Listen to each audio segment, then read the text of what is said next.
แล้วต้องกินแกเลยกินนะข้าวจนชีนั่งกินนั่งข้าวหม้อหรือไม่ผมมาจากเรือกินข้าวก้อนด่ะกินก่อนต้องผมเนี่ยกินข้าวแล้วปล่อยแจ้วมองกินอีกยังอีกวะยังบ่มาอยู่รถตั้งให้เนี่ยฮะรถตั้งฮะรถยกรถตั้งโอ้ไปรับจ้างหายดินใช้ถุงยางยาเนี่ยใช้เบี้ยยาเบี้ยยาโอ้โดยเบี้ยยางเนาะเบี้ยยางโดย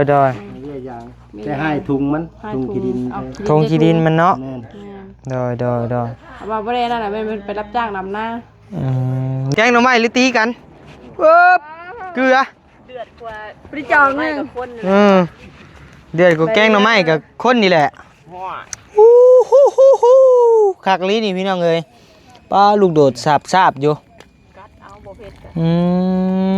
คักแท้ใส่กะปิอยู่บ่ไอ้โอ้ยคักแล้วมีกะปิใส่บ่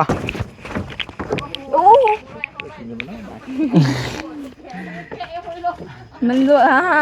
ปลาผ่า4,000แถวแสนนึงพูยัง6แสนบ่ได้ถูกนี่แตกเลยมื้อเช้านี่ปัญหา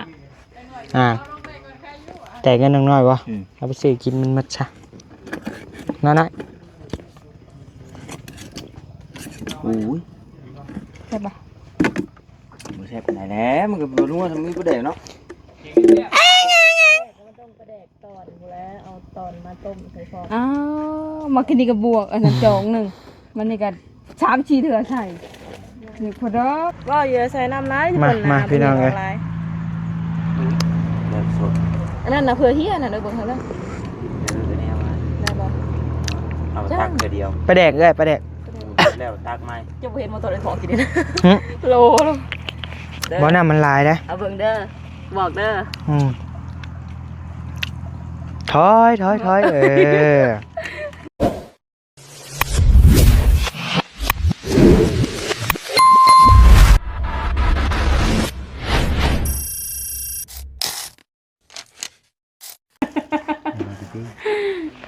ชุบพี่น้องเอ้ยลมช่างผัดมาเด้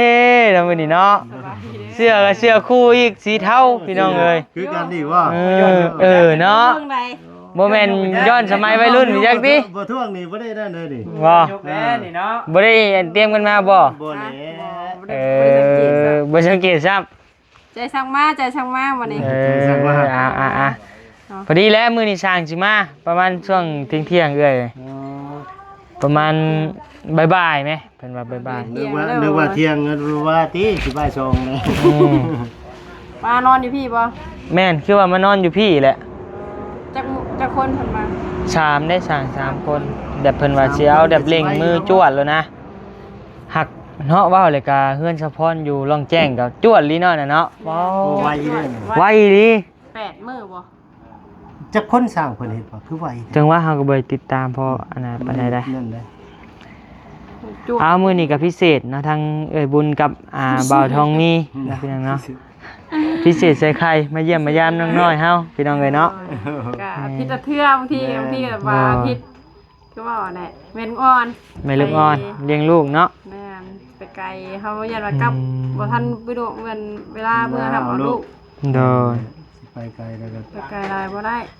โดยต้องไปหมอกบ่ว้าวเลยก็น้องสาวเจ้ายังอยู่เฮือนอยู่บ่สาวคนไหนน้องสาวแต๋วเจ้าโอ้คิดว่าถามน้องสาวเย็นได้เนาะน้องสาวคนใดน้องสาวหลานสาวแต๋วน่าอยู่ยังอยู่บ่ว่าสิเมื่อจองพอบีบนะติคิดว่าสาวเย็นนะตกใจว่าน้องสาวอยู่เย็นเด้เย็นสาวนี่แล้วน้องสาวครั้งแรกถามว่าน้องสาวอยู่เฮือนบ่น่ะคิดว่าน้องสาวน้องสาวแท้ๆเจ้าหาบ่คิดว่าเป็นน้องเคยนะเย็นก็เลยว่าอยู่หั่นแหละเหรอเมื่อจองเป็นพ่อ BM อ่ะเฮ้ยน้องพี่น้องเนาะถามเรื่องน้องสาวแต๋วคือช่วงนี้เห็นเงียบๆนะบ่เห็นวันนั้นได้ไปหาเพิ่นอยู่แต่ว่าช่วงนี้ต้องสิเข้าไปหาต้องโทรหาเพิ่นก่อนเพราะว่าเมื่อนั้นน้องเพิ่นก็ไปรับจ้างหายดินใช้ถุงยางยานี่ใช้เบี้ยยา ช่วง เบี้ยยาโอ้โดย เบี้ยไว้ เบี้ยยางเนาะเบี้ยยาง โดย เบี้ยยางแต่ให้ถุงมันถุงขี้ดิน ทงขี้ดินมันเนาะ แม่น โดย ว่าบ่ได้นั่นน่ะมันไปรับจ้างนำหน้า ดูหมันเนาะแล้วกันเนาะ โอ้ เพิ่นไปชั่วมือนะ หอบลูกหอบเต้าไปหาหมอกน้ำใหม่มาได้ข่าวไว้แล้วค่ะ โดย หรือว่าโอเคอยู่ทางน้องเพิ่นรู้จักทำมาหากินหาเงินหาค โดย ำกลับไปเฮานั่นก็โทรหาเพิ่นก่อนเพราะว่าน้องบ่ค่อยได้อยู่เพื่อนได้กลับไปหาเพิ่นต้องเช็ค บ่ได้ไปแต่หึงเลย ไปเยี่ยมเบิ่งเพื่อนเรา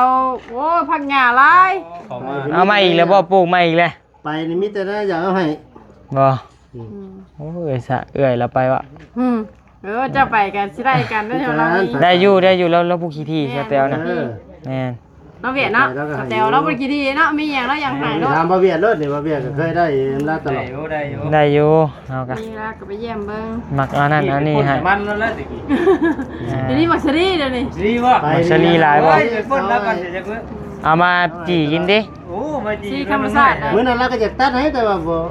เอาก็ยังเอาไว้ โดย มักซรี FC เพิ่นถามมาช่องสมบูรณ์อยู่มักซรีมันคืออะไรเพิ่นว่า มักชะลีบ่ มักข้าวโพดเด้อปลาลุงเนาะมักข้าวโพดยังไม่ได้ตอบ FC อยู่ โดย เลยเวลามื้อนั้นน้องแต้วเพิ่นจะมาถาม เดี๋ยวก็ เอาว่ามักซรีเอ้ย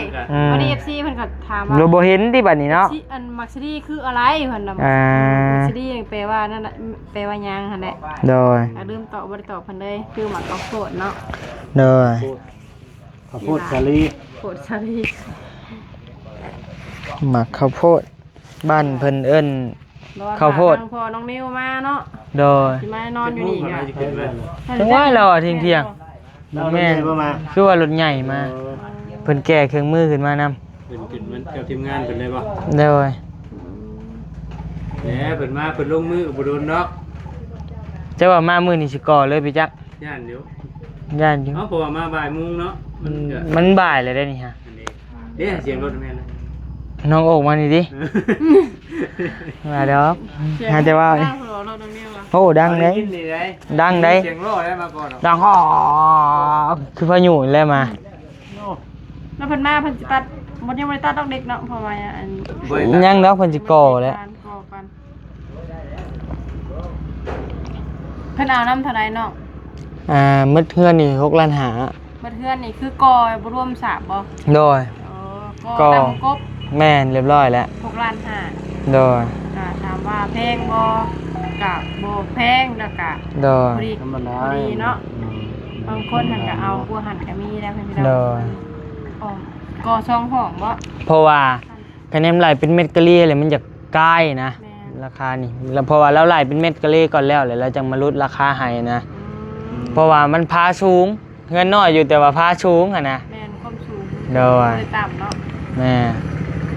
มันก็เลยเพิ่มไป 6ล้านห้า โดย ก็ตามกบ แม่ สาบเทพื้นเนาะ โดย เอาทีละขั้นตอน เอาขั้นตอนตัวนี้แล้วก่อน ตอนไปทีละขั้นตอน โดย หลังจากนั้นก็จังว่ากัน โดย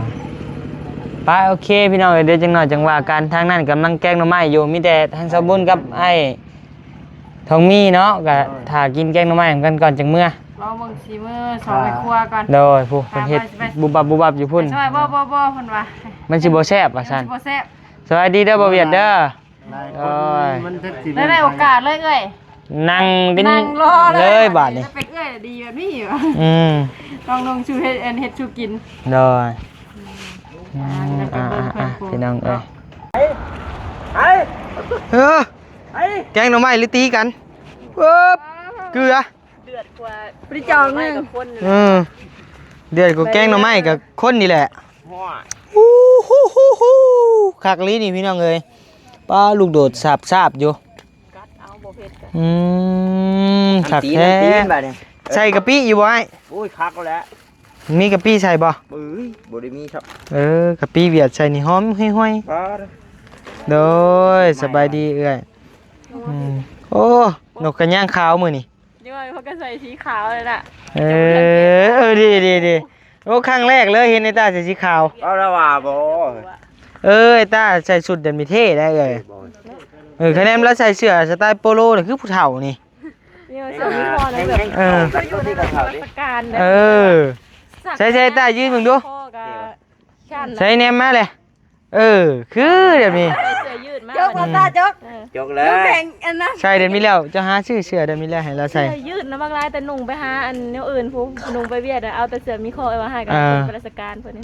โอ้ยไอ้บ่ไทยส่งทางมากกระบุญแหละ ตอนนั้นเราไปใส่ส่งช่างเนาะ มือเป็นเกิดเจอไอ้นั่นในใจอยู่ซัดเจ็ด มื้อนั้นเราใส่สงครามกับสามีคือบ่เห็นบาด เห็ดเอาแต่ ไอ้เป็นคนแบบไปได้นะ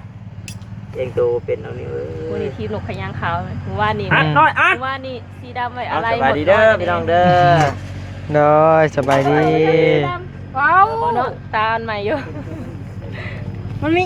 เสือเอามีแต่สีดำได้ ตา เสือ เพิ่งลายเอาเด้อว่าลายใหม่แสดงว่าเสือตัวใหม่ดิ มีแต่สีด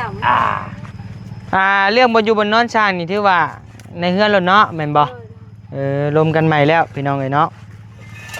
เจ้าก็บอกให้แม่เจ้าเข้าใจไหมเพราะว่าโมเมนเจ้าของเพื่อนนี่นะ เลย กับทางสบุญเพิ่นก็ว่าได้อยู่เพราะว่าเฮ็ดมาหลายหลังกะเพิ่นมีแต่ทางเจ้าของเฮือนคลัมพี่น้องเอ้ยเนาะคะแนนว่าทางสร้างทางหยังก็เพิ่นกะโอ้ปวกนะฮะเนาะ เกลือปลาพี่ค่ะ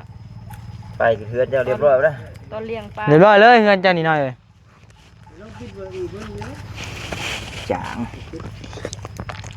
จ้างกะยากระดันเด้อมูยังเพิ่นใส่ปลาแดกเด้อเพิ่นสิลงแต่เกลือเพิ่นเด้อ ใส่ปลาแดกแม่อ้าย เอาเพิ่นบ่กินปลาแดกแล้วเพิ่นสิใส่เกลือเป็นนัวอะไรสิตักออกบัดนี้แล้วเพิ่นใส่แต่ว่าว่าเราจางๆนั่นน่ะ แห้งอะไร โตกับไปตึงเอาใส่ถ้วยโตเลย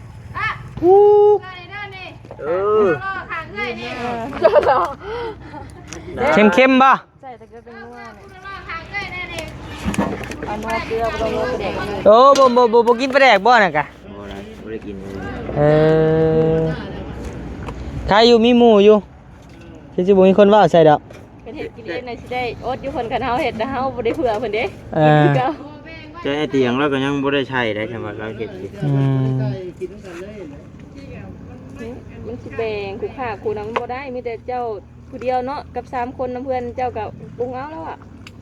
ก็บ่ยังก็บ่ได้ให้เลยแต่ว่าหมูเห็ดได้กินน่ะ คันคือ แสดงเฮาได้เฮ็ดแล้วเฮาเฮ็ดเนาะ แม่ มื้อนั้น เฮา มี ได้เฮ็ แต่ ด เมนูไก่แหละเจ้าบ่กินไก่แล้วเจ้าสิกินหยังวะนี่เจ้าก็หาเบิ่งอะหยังมีเจ้ากินได้ คือ บ่กินไก่ได้กินนกไอ้ตาบ่ คือนกอ้ายก็คั่นใน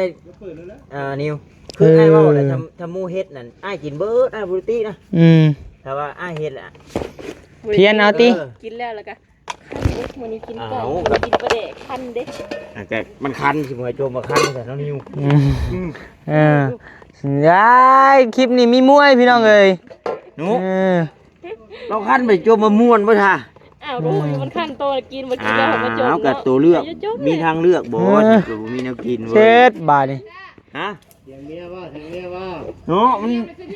À. ทีแล้วมันมีแต่แกงไม้ก็ให้เรากินนังค่ะ ตัวกระตักเอาค่ะ อันนั้นแหละเรา บัดเขาเรามี2คนเอ้ยบาดนี่เอ้ยเขามี2คน กินหลายคนเด้เอา เฮาหลายคนเนาะ ว้าว เราก็บ่ได้ บ่ ทางดีๆเฮาก็บ่กินปลาแดกได้เฮาอยู่ข้างเจ้าไอ้ตาโอ้อยู่ข้างเอ้ยเฮาได้เฮากินปลาแดกได้อยู่ อย่าเจ้ามาทำกันมื้อนี้ เปิดได้ยากเลยเพิ่น แล้วก็บ่ยังแล้วก็หาหลานหลบเนาะ นี่นะเขาชิมาส่งชาแม่ มึงถามไป เขาชิมาส่งดอก อย่านะเถียงเมียบ่คือเถียงหน้าน่ะ ม่วนเสียง ปลาเมืองมาเด้งออกไปนอนแล้ว ล็อกประตูไว้เลยเห็นปะ ไอ้มาติดงไอ้เข้าเพิ่นบ่ได้ ดีเพิ่นยังมีกระแจล็อกประตูเลยนะ ว่า เมื่ออยู่ถูกดุว่าดีเพิ่นยังมีกระแจทำห้องไขประตูค่ะไปก็เลย ใช่สบายดีปะลุงนึกว่าแต่มายังบ่เห็นสบายดี ป้าสบายดีจะไปทางอื่นผูก อ้ายคอหักบ่ได้เห็นเนาะ นี่แหละย่ามาเนี่ยบ่ใส่ใจ อย่าเครียดคลิปอันบ่เวียนมาเครียดคลิปอันบ่นิ้วต่อแล้วปะนี่ อย่าพาเวียดก็เอาอันนั้นมึงป้าอื่นมาเลยนะ น้อยใจหมูอะ น้อยใจแล้ว น้อยใจหมู่น้ำหมู่สบายดีแล้วเพิ่นสบายดีหมู่หันกล้องคนอื่นเพิ่นว่า อ่า บ่ ตัวกับบ่ใส่ใจเนาะ โตก็บ่ใส่ใจตอนเขามึงหันกล้องใส่เพิ่น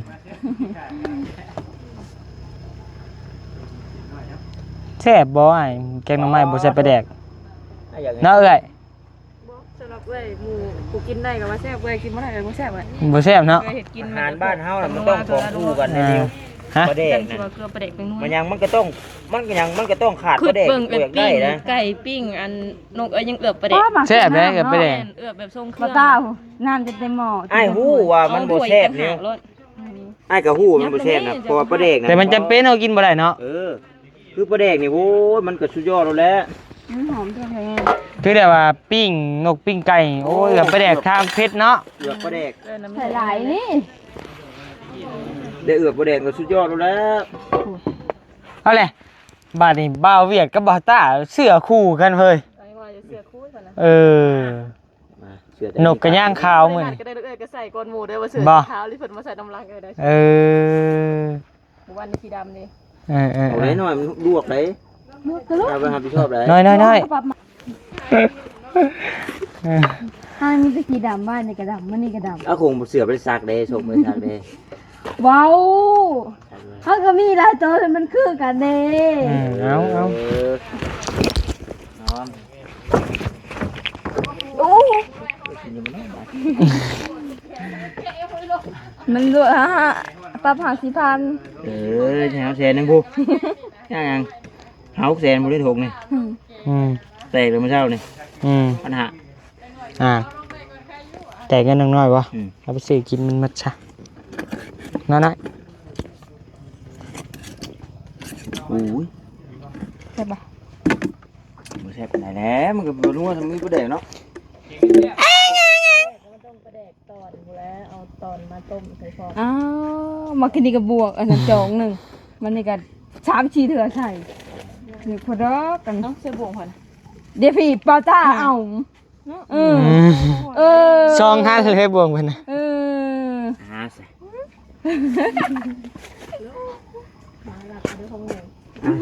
เฮ็ดแล้ว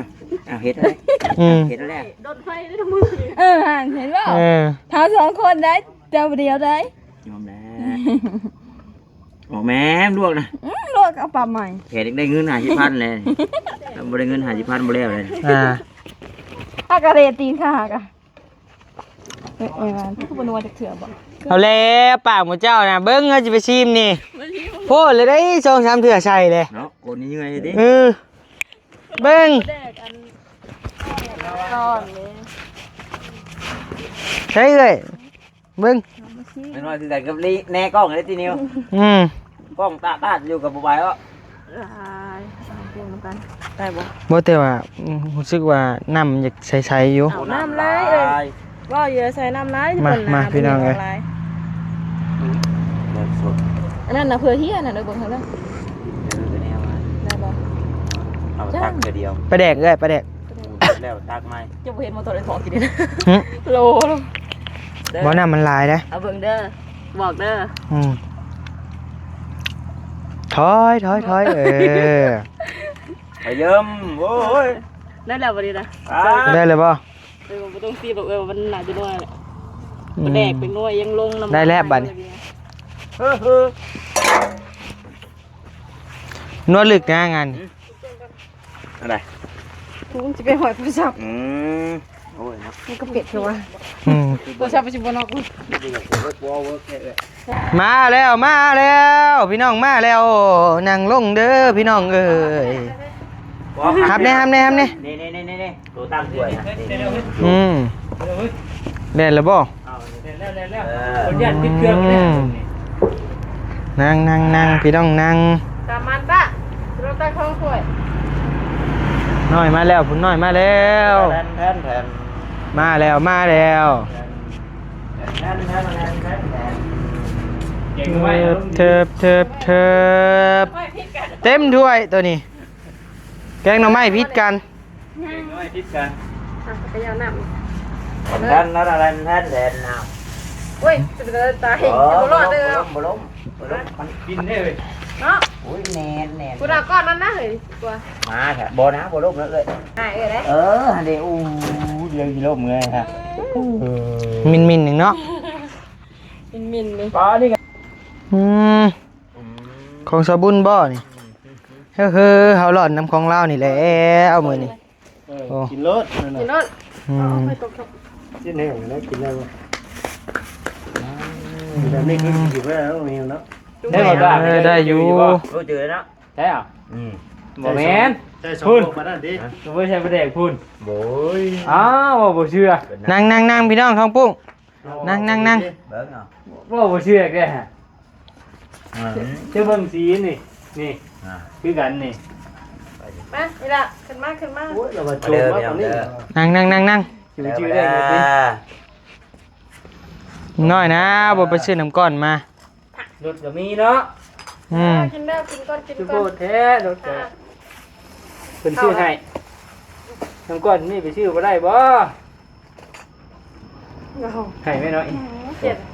เครียดเลยให้น้อย เจ็ดเลยเล่นอันนั้นน่ะเมียทำไม สมัยเอ้ย เบิดคนเมียบ่ซ่าเนาะ เมื่อกี้โดนบ่ได้เอิ้นเมียนี่คือดี ไปกระบะ น้อย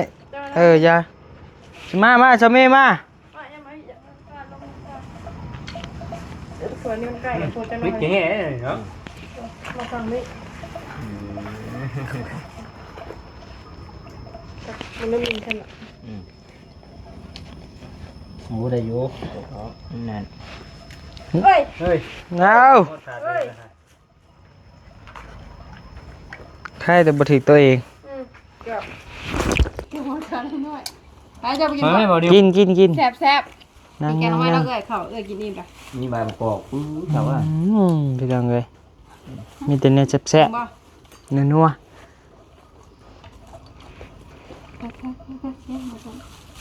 ไม่ลูกโดนนี่ บ่ใช่ว่ากินผู้เดียว ของเจ้าบ่เห็นมาจะบน ไป หน่อไม้แหละ เพราะ บ่ของน้องน้อยเอามาตัวนั้น ย่อมยุ่มย่อม แล้ว ยุ่ม ไปหาดิ เดี๋ยวน้อยเฮ็ดน้ำไม้ป้อนน้อย นั่งเอ้ยนั่งเอาเอ้ยน้ำจะขึ้นเย็นเอ้ย แล้วไก่ ซื้อมาแต่นั้นมันอะไรกันสิทันได้พี่เอ้ย บ่ ซื้อบ่กันแล้ว ได้แล้วของเฮามันคือฮ้อนเลยคือน้ำต้มนี่ของเฮา ไม่น้องนี่กินบ่ได้ โดยเอาเบิ่งมุมก่อน ได้สวยเฮาเว้ย นี่แหละ คือได้เฮาสวย น้อยแนมกล้องแน่ ได้ แชะเออ ยังมาที่ค่ะได้เปลี่ยนจังหันแล้ว ต้องกำกี้กันได้ อันนี้ มาพี่น้องกินข้าวกินน้ำกันมานี่หลอดตายน้ำสบุนมื้อนี้ แล้วต้องกินแกเลยกินนะข้าวจนจีนั่งกินนั่งข้าวหม้อหรือไม่ผมมาจากเรือกินข้าวก้อนด่ะกินก่อนต้องผมเนี่ยกินข้าวแล้วปล่อยแก้วมองกินอีกยังอีกว่ะ ยังบ่มาอยู่ เอารถตักให้นี่ ฮะ รถตัก ฮะรถยกรถตักโอ้ถือคนอันนี้วะน้องถือ ขาดหน้าเฮาเหงาขาดนี่ว่าแล้วเนาะ เยอะเลยพูดต้องหนีหัว เยอะเนาะบ่น่าเถื่อบ่ปากเถื่อ เบียกมองกำลังซ้ำนี่ดิ ประมาณใจต้องน้อยนะเถอะ มันใจยัง รู้แต่ว่าหัวมันใจตัว อย่าพูดบ่ มันไม่หัวปัง บ่กระยับเลย เรื่องบุกเฮ็ด ไปป้าเว้ยถุงยางครับ เอาให้ดีบรรยากาศละจอดไป มันหัวมันหนักจอเขาเลยดิ ไปเปลี่ยนได้เลย ไหนว่าให้หัวปืนนั่นจ้ะ ตามเครื่องเปลี่ยนพร้อมกันได้น่ะจอย แปลกไหมบ่ มาตัวหน่อย บ่ผู้มากินตลอดขนมปิ้งกอกปิ้ง เก็บ ไก่ ค่าธรรมเนียมน้ำมันนะแม่ แม่งสิลังซินมันมาตาเนี่ย เก่งหรือไม่ มีเพื่อนแล้วเจ้านะ ปลา ปัดเอา เอายัง กินตัวเอ้ากินจนตัวกินไม่ได้ ไปพี่น้องเอ้ยให้ทั้งแอร์เป็นกินข้าวกินน้ำก่อนเนาะบัดนี้จังได๋ก็จังว่ากันอีกเทื่อนึงพบกันคลิปหน้าพี่น้องเอ้ยสำหรับคลิปนี้ลาไปก่อนแล้วเด้อๆสบายดี